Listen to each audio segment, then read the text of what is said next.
I meant to remind the children of where my stole came from.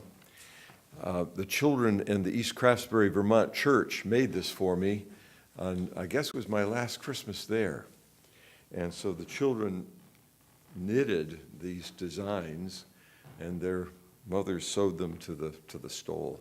Each one has a symbol that the kids thought was important to have.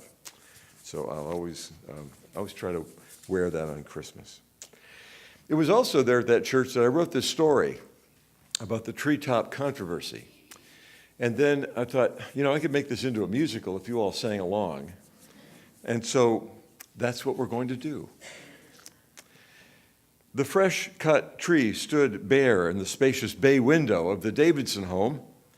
Within a few hours, by the time darkness had fallen on that mid-December eve, the tree would glow with hundreds of tiny, clear lights. And the neighbors would pass by and they'd see the tree in the front window and they'd remark about its beauty. It looked like a Christmas card, they would say. For now, though, the tree was bare, waiting for the family to gather in that late afternoon. The three children home from school and Beth and Jacob Davidson, the parents, home from work. The family tradition was well established. Beth would make cocoa, while Jacob, the dad, brought decorations down from the attic. The three kids, who were Michael and Debbie and Emma, would paw through the dusty old boxes of Christmas tree ornaments, looking for their favorite decorations. A few of them were store-bought, of course, and many more, though, were homemade for school projects or scout projects. And there were several very special ornaments that had survived a couple of generations of family Christmases. Michael, home from his first semester at college, called those antiques. But Beth and Jacob couldn't disagree too much, though having those fragile glass bulbs on their own childhood trees didn't seem that long ago. Jacob and Beth strung the lights, or would often do that until Michael got old enough, and then he and his dad would string the lights. 15-year-old Debbie and 9-year-old Emma arranged the ornaments by size so that the smaller ones went on the top and the larger on the bottom. Beth poured cocoa into mugs, delivered the tray into the living room, taking care not to step on any of the decorations that were now strewn over the carpet. And then she sat down to watch Jacob and the kids transform that balsam fir into their strikingly festive symbol of holiday joy and light and peace and love. Beth, who'd been working pretty much through the whole week ahead, just getting things ready, put her feet up and thought again what a wonderful family time this was. Usually the family activities that she and Jacob planned went a little bit awry. If you've been in a family with a few kids, you know what that's like. High expectations of warm togetherness, you plan it all and think this is going to be wonderful. Then there's some bickering that starts and then some complaining. They plan a bike trip and then the kids would argue about what route to take, and then if they didn't get their way, then, that kind of thing. But this annual tree trimming was different.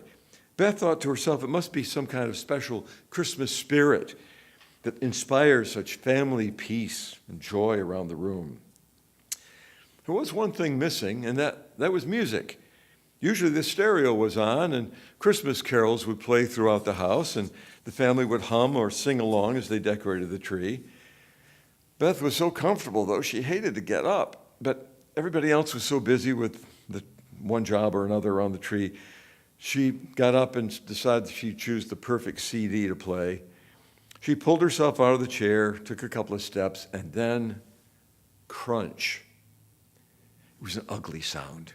The sound of fragile glass crushed between leather sole and living room carpet. For some reason, Jacob, Michael, and Deb all looked at young Emma, and she immediately proclaimed her innocence. I didn't do it. Mom did it. Without even looking to see what she had crunched, she confessed and was relieved to find that she'd stepped on an inexpensive ornament that was of little sentimental value. No problem, she announced. Turned out it would be a problem. Emma helpfully pointed out, you just broke the very top ornament of the tree. It had been a rather odd-shaped glass decoration that slipped over the peak of the tree. Well, we'll do it without it this year, Jacob said. It's not like it's required by the Martha Stewart Guide to Trimming Holiday Trees. Maybe something else can go up on top. And there began the controversy that threatened the little hint of peace on earth in the Davidson household. It had been cocoa and Christmas carols and family cooperation. I know, Emma said. The youngest one raced to her room and came back with this white paper sack that had been decorated with colored markers and gobs of cotton. There were 2 eyes drawn in the bag, and there was a red button for a nose and a long beard of cotton, and then this red construction paper cone on top. No doubt whose head this was. This was Santa Claus, or at least a reasonable facsimile. We made these at Scouts for the old ladies. It'll fit right on top. Michael wanted to know what old ladies exactly. And older sister Deb said that she didn't want that thing on top of her tree. Their mom explained that it had been a project for the Good Shepherd home. There were some elderly gentlemen there as well as elderly women. And Beth quickly tried to think of a diplomatic way to turn down Emma's wonderful offer of this white sack. The Santa bag was pretty tacky. Thank you, Emma, but wouldn't you rather have that on your bedpost? Besides, I'm the one that broke the ornament. I should have to replace it. Michael never let an opportunity to go to tease his little sister, so he saw his chance and said to Emma, Santa Claus is not what this season is all about. I wouldn't want Santa at the top of the tree. Well, too bad then, because there are Santas all over the tree anyway, Emma said, and she pointed to the box of ornaments, and sure enough, there were plastic ones and wooden ones and glass ones, all ready to be hung on the tree. But Michael said, yeah, but the top spot ought to be the most important symbol, not the most commercial one. Old Santa's more about advertising not the true spirit of Christmas, but cola and tires. The only time you see him on TV is to sell stuff. He's not the reason for the season. The middle child, Debbie, was often the mediator between the 2 kids, the youngest and the oldest. She wasn't in favor of the Santa sack either, but she couldn't help but offer Emma a little support, saying to Michael, you know, it's amazing how cynical you can get after 1 semester of college. I think Santa Claus is still a good symbol of generosity. He really was a saint, wasn't he? Saint Nicholas. In school, they said he was the real patron saint of Greece and Russia. Weren't there a lot of stories about how he gave gifts to the poor, shoes to children in one country, toys in another?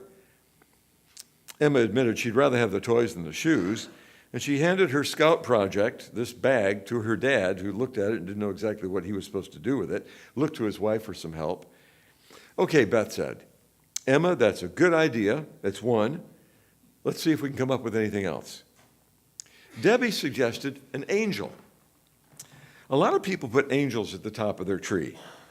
It's as if an angel's kind of looking down on everything from up there and maybe watching over us. Her dad said he thought an angel was a good idea. If we want a symbol that's tied to Christmas story itself, an angel's perfect. Angels are kept very busy from the Old Testament on, serving as mediators between God and people like Hagar, Lot, Abraham, Jacob, Elijah. They all encountered angels.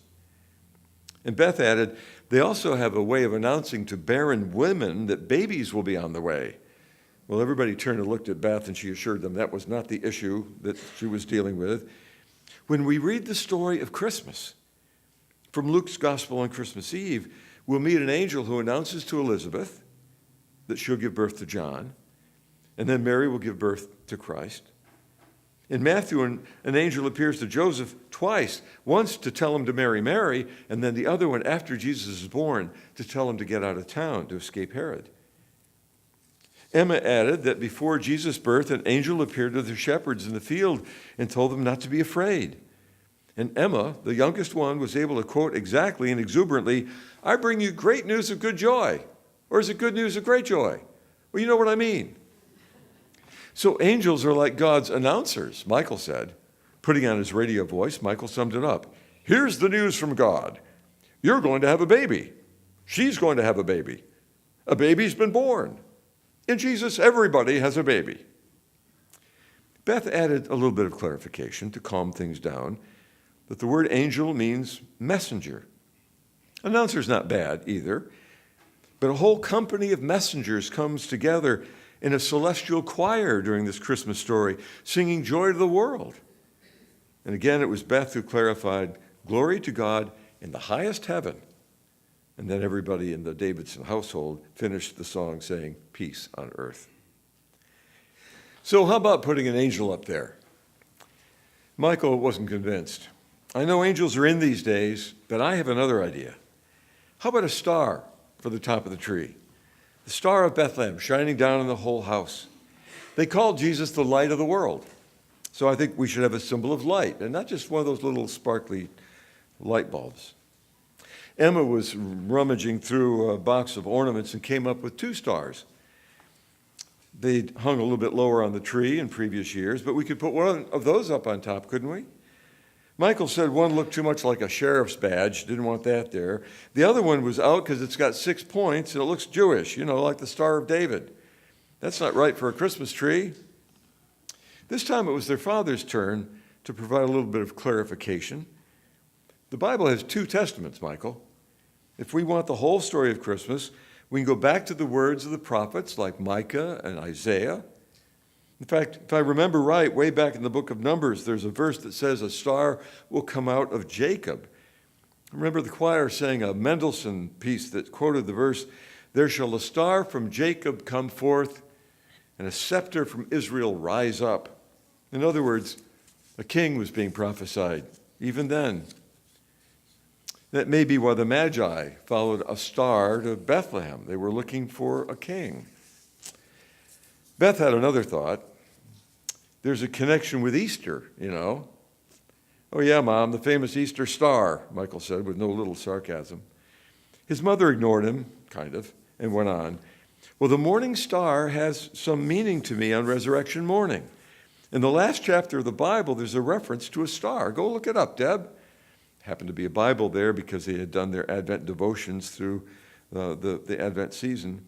And Deb turned to the 22nd chapter of Revelation, looked at the last verses, and said, here it is. She pointed out that the verse mentioned another angel. That was a good thing. It is I, Jesus, who sent my angel to you with this testimony for the churches. I am the root and descendant of David, the bright morning star. Michael saw this as an opportunity to close the deal on the treetop star. Okay, it's got history, it's got tradition, it's got prophecy. It's got the scary old book of Revelation behind it, for crying out loud. How can we not top the tree with a star? The light shines in the darkness. Darkness has never put it out. What's that from? John 1, his dad said. Okay then, the star it is, Michael said. But the controversy wasn't over. I thought Mom said since she broke the top ornament, she'd have to replace it, Debbie said. Well, let her choose, Emma piped up. Do you want a stupid star? Do you want a sappy angel? Or the Santa Claus I made just for you? You made it for the old ladies, Michael said. You calling Mom an old lady? Thus, the controversy ensued while the cocoa grew cold, the tree remained bare, and the Christmas music still hadn't played. It was time for the father of the family, the proverbial, but only proverbial head of the household, to bring order to the chaos of this unseemly Christmas controversy. Okay, everybody, I got an idea. He reached into one of the boxes of decorations and pulled out an object that was carefully wrapped in an old yellowed newspaper. Beth knew what it was before he unwrapped it. Oh, Jacob, not that. Why not? It stood at the top of my family's tree every Christmas when I was a kid. And the kids said, almost in unison, what is it? Jacob took away the last of the crumpled newspaper and proudly held up a plastic figure of Mary. An angel, Deb said. No, Beth, it's Mary. Remember your dad was Catholic before we got married, and his family put Mary at the top of the tree every year. Michael was disappointed in the way things were going now. These days, you'd have to put Joseph up there, too, to be inclusive. Jacob came to his own defense. Mary's the mother of Jesus, the handmaid of the Lord, the perfect example of a willing servant of God who says to the angel, let it be with me according to your will. Her life gets completely turned upside down by Gabriel's message. And then she sings the Magnificat. That's the song that starts, "My soul magnifies the Lord." And here's where gentle Mary turns radical, even subversive. Jacob had his college son's full attention now. Subversive, that's the word. She sings that the child in her womb will turn the world upside down. He'll disturb and disrupt the status quo, scattering the proud and bringing the powerful down, lifting up the lowly and feeding the hungry. In a way, the dad said, I've always thought that maybe she knew their son wouldn't so much turn the world upside down as turn it right side up, the way it was supposed to be when it was created. It's Mary's offering to God to bring into the world a cute baby who would become a suffering servant and the King of Kings. So that's my choice for the top of the tree, Dad said. Still, Emma has a point. Beth, you crunched the very top decoration. You should replace it. So Michael offered one more suggestion as the controversy began to come to a close. Look, Mary looks a little bit like an angel. We could glue a star to her and everybody'd be happy, except Emma, so that every other day you could put the bag on top of her head, and wouldn't that be a great symbol? So cynical, college. I'm ready to announce my decision, Beth said firmly, and everyone take your cocoa mugs, go in the kitchen, zap them, get them hot, and then come back into the living room. I need about 5 minutes. So when the family returned, there was no Santa atop the tree. There was no angel, there was no star, there was no Mary. There was just this greenish, bluish ball hanging just under a light that Beth had adjusted at the very top. There was a hint of disappointment in Emma's voice as she asked, what was that up there? And Michael recognized it. He said, it's the Earth ball. Jacob remembered that it had come with a magazine subscription a couple of years ago. It was a Christmas ball that looked like planet Earth. The kids were underwhelmed. Peace on earth, remember, Beth mentioned, and goodwill in all of Earth's families, Jacob added.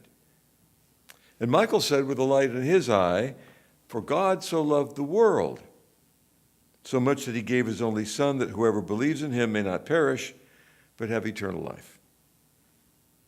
Well, they were pretty impressed with Michael's contribution. Emma held up her Santa sack and put it on her hand like a puppet, looked it in the eye and said, back to the bedpost, Santa. You'll be happy there. The world is the best place for Christmas. Well, I don't have to say this, but I will anyway, that what's on top of the tree, of course, doesn't really make that much difference, except to your family. It's what's deepest in your heart, of course. That's all that matters when it comes to having a merry Christmas and an exceptionally good life. Is it just the childlike wonder of myth and legend, of Santas and Rudolphs, gaily wrapped presents under the tree? Or is it the inbreaking of God's messengers, announcing good news to unlikely people? The power of light shining in dark places, overcoming enshadowed lives with hope and fulfillment. Is it the inspiration of the woman some call the first disciple, Mary, servant of the Lord, model of faithfulness? Is it the surprising love of God that is born among us, taking on flesh, that we might take on spirit and become all that God has planned for us? The story isn't that profound, but what we do with Christmas can change us. What we do with Christ can change the world. And isn't that the point of the whole thing?